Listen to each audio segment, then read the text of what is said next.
Now, as we go along in this comic, you're going to question what you're watching, because you're going to swear to God you're watching an episode of Riverdale, but you're not. I promise. Support the comic book industry by visiting your local LCS.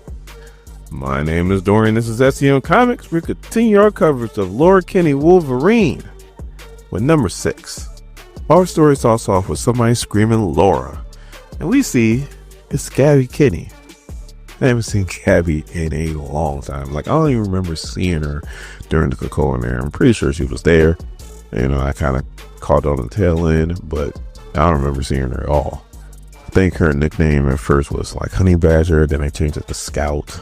But yeah, anyway, I haven't seen her in a while. So her and Laura go running downstairs, and she's still freaking out. She's like, look. And Laura's like, what? And the guy's like, Santa missed our house. So Laura's pissed at her because she thought she was hurt. And all of a sudden, all you hear is, girls, where are you? And it's Daddy Logan walking in with presents. So Laura feels like something's off, but she can't quite put her finger on it. So until then, she's just kind of playing along with it. So Logan's like, look, Gabby woke you up. Why don't you go back upstairs and get some rest? So she does, and Gabby like runs in front of her, and then she's running with her arms behind her like she's in Naruto. And then she's like, to your chambers, milady. Laura walks in, and then she goes to close the door, and then Gabby's like, what are you doing? And Laura's like, goodbye, Gabby. And she closes the door, and Gabby just yells, Dad! Laura closed her door! So Logan goes running, just drops what he's doing, and the pancakes look like they're about to catch on fire. So Laura's sitting there on her bed, and she's like, Gabby, just leave me the hell alone. And all of a sudden, Logan busts down the door and screams, Laura. And she gets up, and she's yelling, leave me alone. And they start yelling back at each other. And Laura don't understand why he's yelling. And Logan, starts saying that we can't go through this again, baby girl. All of a sudden, the smoke detector goes off, and they're interrupted because Logan let the pancakes burn, and now there's a fire. So Logan's like, give me the fire extinguisher. Laura just walks over and is like, relax, I got this. She's just about to touch the fire when all of a sudden Gabby grabs her hands like, Laura, no. Logan grabs a fire extinguisher, goes to put out the fire. He gets a little bit too close, and he burns his hand. He's hurt bad, and Laura's like, seriously?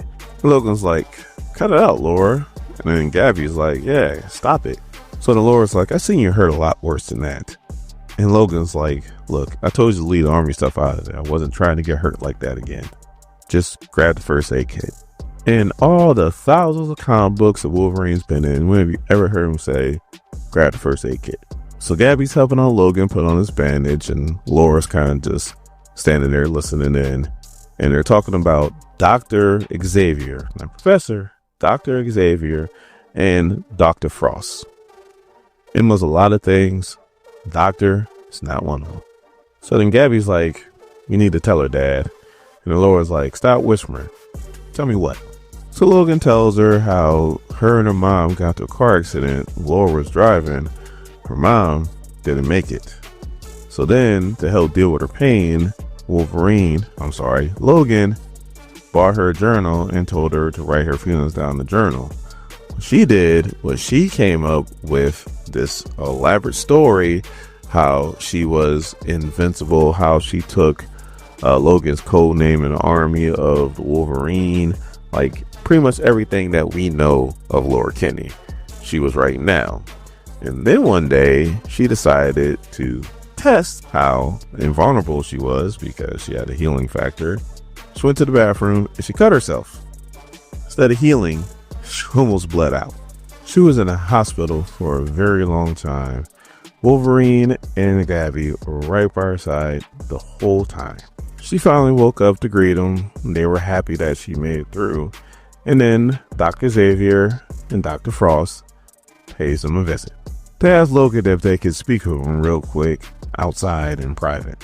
So Dr. Frost tells Logan that his daughter's in a fragile state right now, and her consciousness was fractured, and she fabricated this alternate world to help deal with some kind of situation that she's dealing with at the home, namely her mama dying.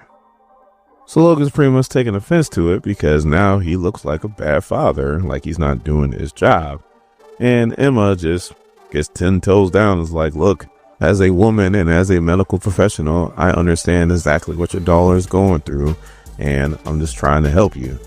Again, Wolverine is pissed and pretty much grabs Gabby, grabs Laura, and takes him home. So now that he told the story to Laura, Laura kind of understands now and wishes that she wasn't as hard on Logan and Gabby as she was. So they hug and they pretty much say they're going to be there for each other. All of a sudden, the doorbell rings and they go to the door, and who's doing the delivering? It is Miss Marvel. It's not Miss Marvel in this world, but we know it's Miss Marvel. So the Laura's like, I know you. And Miss Marvel, or should I say Kamala's like, yeah, we went to the same school, but I was a little bit behind you. So the Wolverine comes out like he's Daddy Warbucks and leaves her a nice tip and then sends her on the way. And Miss Marvel delivered the Chinese food, or it could be some kind of Asian food, but pretty sure it's Chinese food because Gabby says, I got the 25 with chicken. Only Chinese food do you say 25 with chicken. So they sit down and they eat a nice home-cooked meal made somewhere else. So after they eat, they start opening up their Christmas presents. And Laura and Gabby start messing with each other like big and little sisters do.